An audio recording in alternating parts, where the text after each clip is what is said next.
What happens when a diner manager humiliates a quiet veteran over a cup of coffee? You won't believe who steps in to turn the tables. I'm Leonard Hargrove, though most folks who knew me back when just called me Doc. At 72, I've seen enough of this world to know it's got its share of beauty and cruelty, often served up on the same plate. That afternoon, as the sun dipped low over Redding, California, I was sitting in the Copper Kettle, a diner on Juniper Avenue that's been around longer than most of its customers. The place smells of fried onions and stale coffee, with a neon sign out front that flickers like it's got one foot in the grave. I come here most days, not for the food, but for the quiet, a chance to sit with my thoughts and keep a promise I made to a friend who never made it back from Nam. My table was by the window, the vinyl seat cracked and cool against my back. My denim jacket hung loose on my shoulders.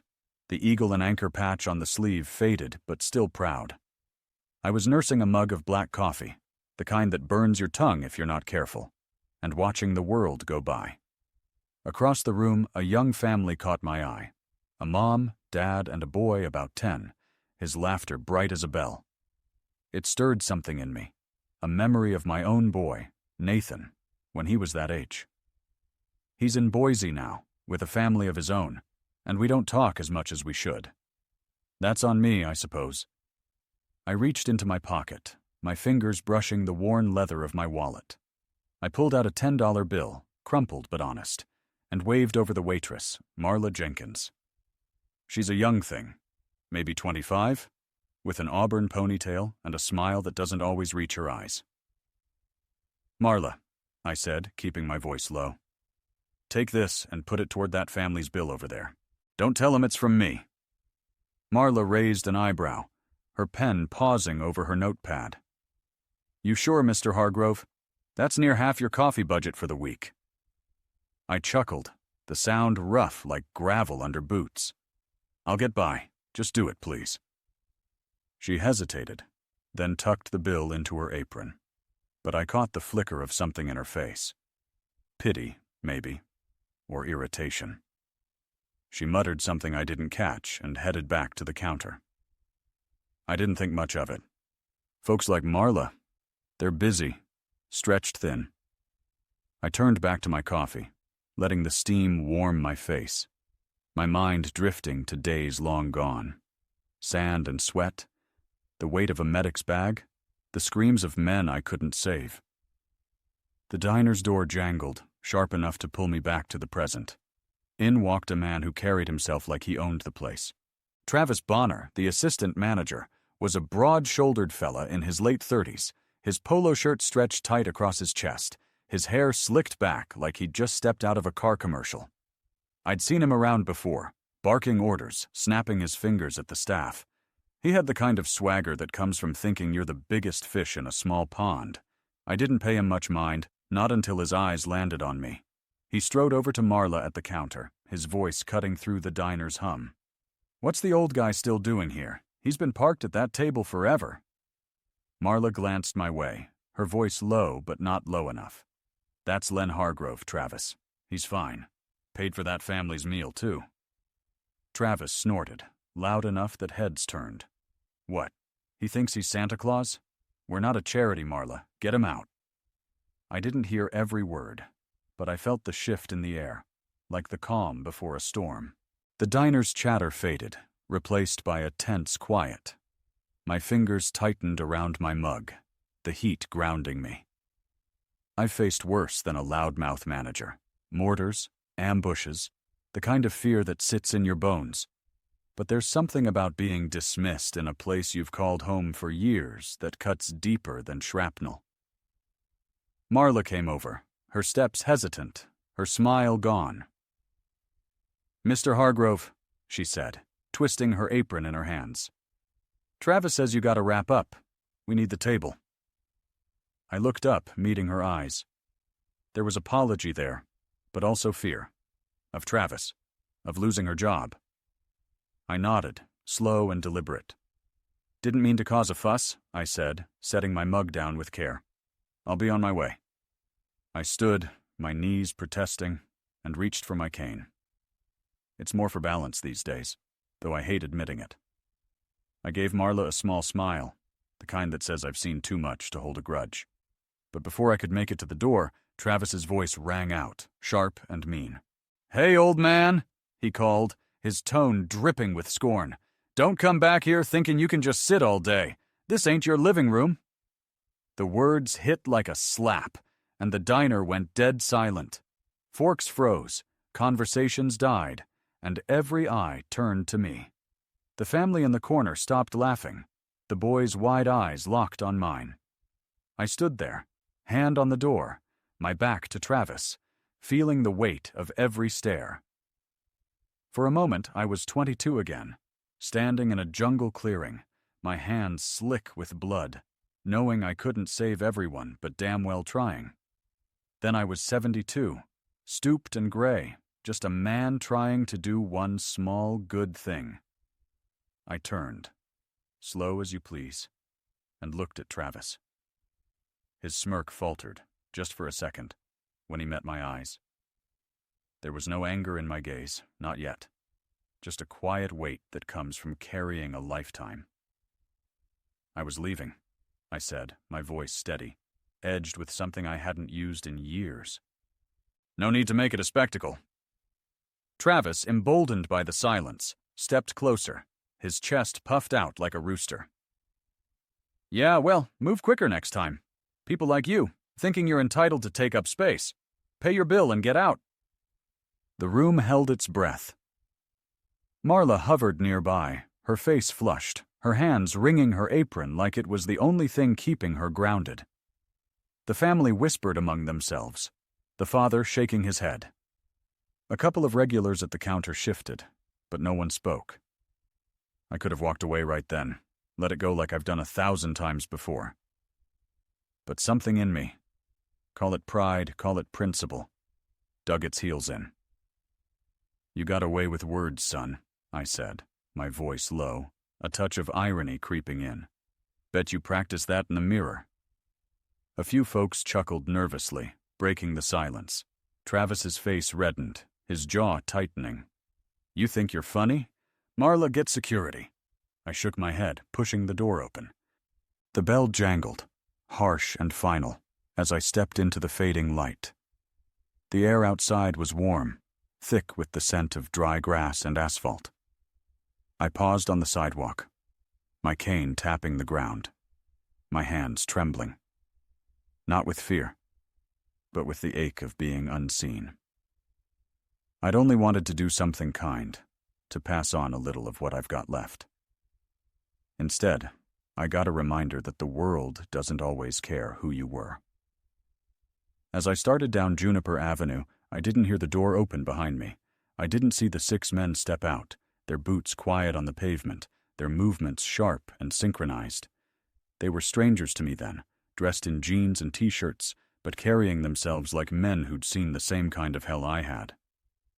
The leader, a fellow with a shaved head and a scar along his jaw, watched me go, his eyes narrowing with recognition. His companions nodded, their faces set, their silence heavy with purpose. "You're hogging a table, same as yesterday. We got real customers waiting." The room went quieter, the air heavy. A trucker at the counter, a big fellow with a beard like steel wool, shifted in his seat, his mug clattering. The high school kids in the corner stopped giggling, their phones half forgotten. Marla froze behind the counter, her hands gripping a dish rag like it was a lifeline. I felt every eye on me, and for a moment, I was back in a jungle, the air thick with smoke, knowing I had to keep my hands steady no matter what. "I paid for my coffee," I said, keeping my tone even, though a spark of irritation flared in my chest. "Last I checked, that's how diners work." Travis's face twitched, his smirk faltering. He stepped closer, looming over my table, his shadow falling across my notebook. "You're not getting it, are you? This ain't a rest home. We don't need you sitting here, taking up space, scribbling in your little book like you're Hemingway." I glanced at my notebook, the pages filled with years of small truths. "Hemingway, huh?" I said, a dry chuckle escaping me. "Flattering, but I'm just a man with a coffee and a memory. You ought to try it sometime. Saves you from making a fool of yourself." A few folks snickered, the trucker letting out a low grunt of approval. Travis's face went red, his jaw clenching. "You think you're cute?" he snapped. "Marla, call security. Tell them we got a trespasser." Marla's eyes widened, her voice barely a whisper. "Travis, maybe just let him—" "Now!" Travis barked, cutting her off. She flinched, her hands shaking as she reached for the phone. I shook my head, setting my notebook aside. I could have walked out right then, spared everyone the drama. But there's a line, invisible but solid. And Travis had crossed it, not just for me, but for every old man who's ever been told he's invisible, every veteran who's been forgotten. I stayed put, my cane resting against the table, my coffee still steaming. "You sure you want to play it this way?" I said, my voice quiet but edged with steel. "I'm just an old man, like you said. What's got you so riled up?" Travis leaned in, his voice a hiss. "You're a nobody, that's what. Thinking you can waltz in here, act like you own the place. Get out, or I'll drag you out myself." The diner was a tomb now, every breath held. The trucker stood, his chair scraping loud against the floor, but he didn't move closer. The kids were whispering, one of them fumbling with a phone, recording. Marla's hand hovered over the phone, her eyes pleading with me to go, to make it easy. I wanted to, for her sake. But I'd spent too many years running toward trouble to back down from it now. The door jangled, sharp and sudden, and 6 men stepped inside. They moved like they'd been carved from the same stone, their steps silent, their eyes sharp. They wore civilian clothes, jeans, t-shirts, boots, but you didn't need a uniform to see the soldier in them. The leader, a man with a shaved head and a scar tracing his jaw, scanned the room, his gaze locking on me. The others fanned out, their presence filling the diner like a storm rolling in. Travis didn't notice them at first, too busy glaring at me. 10 seconds, old man," he said, holding up a hand. "Then you're done." I didn't move, my eyes steady on his. But the leader of the 6 men stepped forward, his voice cutting through the tension like a blade. "That's enough," he said, low and commanding, the kind of voice that stops a fight before it starts. Travis spun around, startled. "Who the hell are you?" he demanded, his voice cracking. The leader didn't answer right away. He looked at me, and for a moment, I saw something in his eyes. Recognition, maybe, or respect. I didn't know him. Not then. But his gaze felt like a hand on my shoulder, steadying me. The other 5 men stood silent, their eyes on Travis, their stillness more threatening than any words. I said, "Who are you?" Travis repeated, stepping toward the leader, his chest puffed out. "This is my diner. You don't get to. It's not your diner," the leader said, his voice calm, unyielding. "And you're making a mistake you can't undo." The room was a pressure cooker, ready to burst. The trucker leaned forward, his fists clenched. The kids' phones were up, capturing every word. Marla let go of the phone, her hands trembling. I stood, slow and steady, my cane in one hand, my coffee in the other. "No need for this," I said, looking at the leader. "I'll go." The leader shook his head, a small gesture that felt like a wall.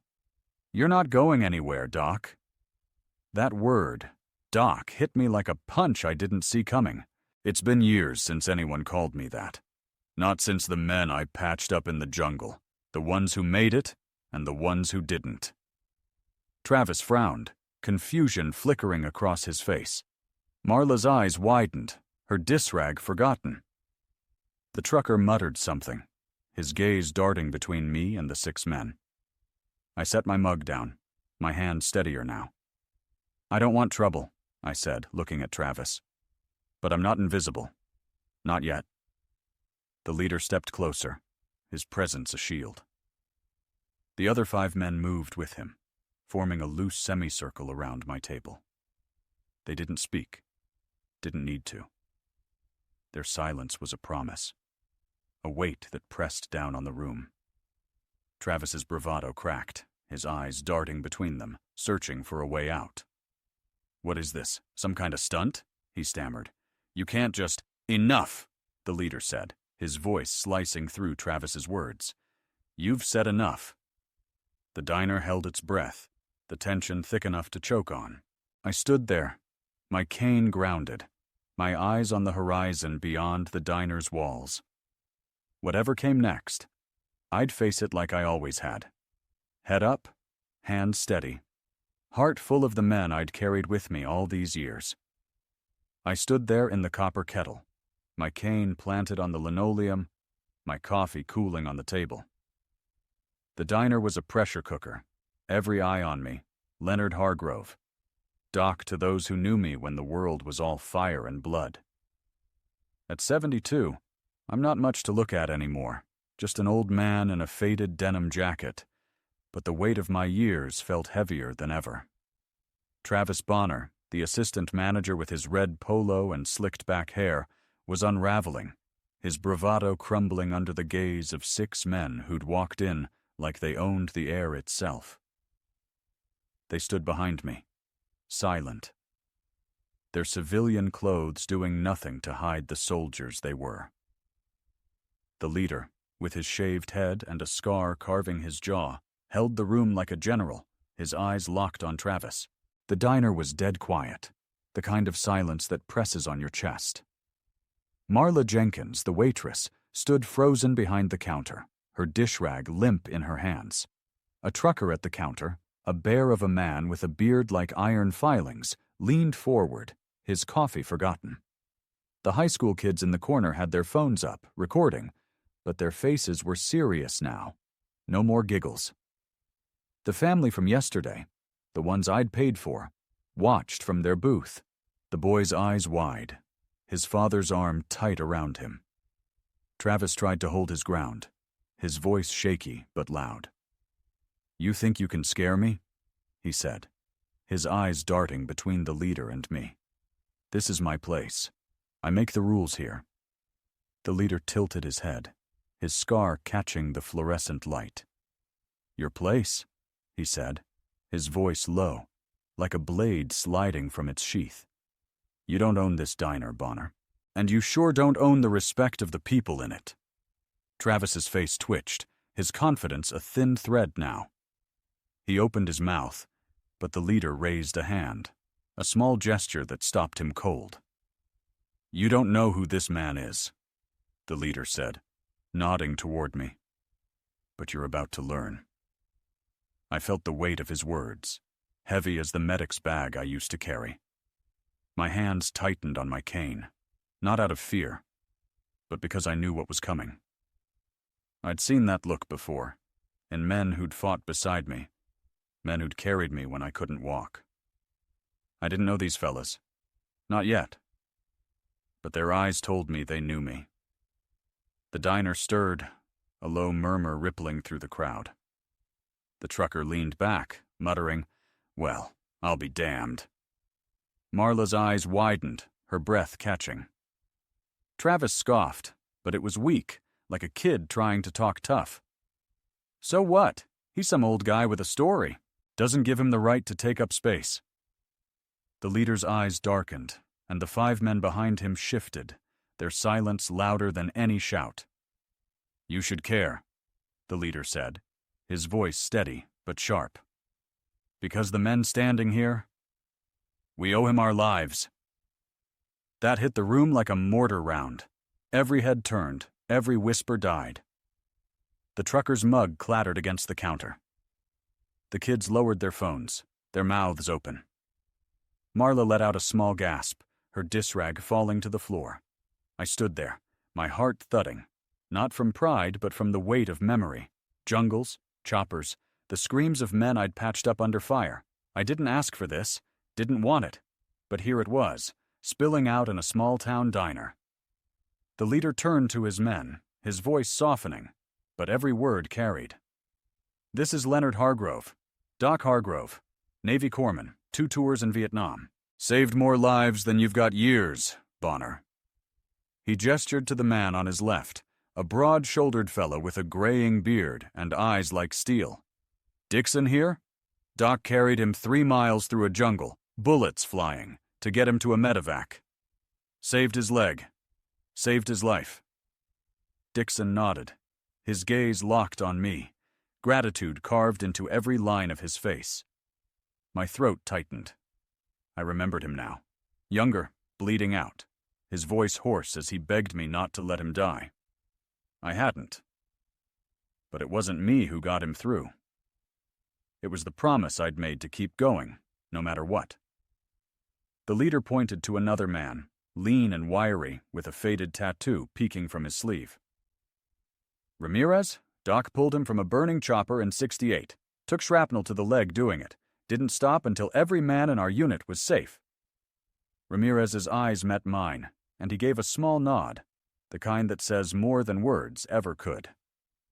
One by one, the others stepped forward, each offering a silent salute. The room watched, spellbound, as my past came alive, piece by piece, in the fluorescent glow of the copper kettle. The leader turned back to Travis, his voice cold as winter. These men. Navy SEALs, retired. Every one of us would be dead if not for Doc. And you think you can tell him to leave? Travis's face drained of color, his mouth working but no sound coming out. The diner's murmurs grew into a low roar, folks shaking their heads, their faces hard with indignation. The trucker stood, his massive frame towering as he pointed at Travis. "You got some nerve, kid, disrespecting a man like that." Marla stepped out from behind the counter, her eyes glistening, her voice trembling. "Mr. Hargrove, I had no idea. I'm so sorry." I raised a hand, my voice gentle but firm. "No need, Marla. You were just doing what you're told." I turned to Travis, my eyes steady, searching for something worth salvaging. "You, though, you might want to think twice before you write a man off for his age." The leader stepped closer to Travis, his voice dropping to a whisper that carried more weight than a shout. "You've got a choice, Bonner. Apologize to Doc, right here, right now, in front of everyone.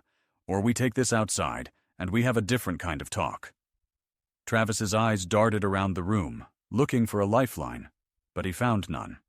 The patrons stared back, their faces a mix of anger and expectation. The kids had stopped recording, their phones down, their eyes wide with respect. The family in the corner stood, the father leading his son in a slow clap, a lesson in honor unfolding before the boy. I didn't mean," Travis stammered, his voice barely audible. "I'm sorry, okay? I didn't know." I studied him, long and hard, my hazel eyes searching for sincerity. He was young, full of himself, but there was a flicker of shame there, buried deep. "Apology accepted," I said, my voice quiet but final. "Let's move on." But the leader wasn't done. He turned to the room, his voice rising just enough to carry. "This man deserves better than to be treated like a nuisance. He's a hero. And if any of you forget that, you'll answer to us." The diner erupted, applause breaking out like a dam bursting. The trucker clapped loudest, his hands like thunder, a grin splitting his face. The kids joined in, their earlier smirks replaced by awe. Marla wiped her eyes, a shaky smile breaking through. The family clapped harder, the boy's eyes shining, his father nodding at me like we shared a secret. I shifted, uncomfortable with the noise, the attention. My shoulders hunched, my cane steady in my hand. The leader put a hand on my shoulder, his grip firm, familiar. "You don't have to say a word, Doc," he said, his voice low. "We've got you." The 5 other SEALs closed in, forming a loose circle around me, their presence a shield against the world. Travis slunk back to the counter, his head down, his authority shattered. The diner's owner, Earl Tatum, a wiry man with a face like old leather, stepped out from the kitchen, his scowl fixed on Travis. "Bonner, my office, now."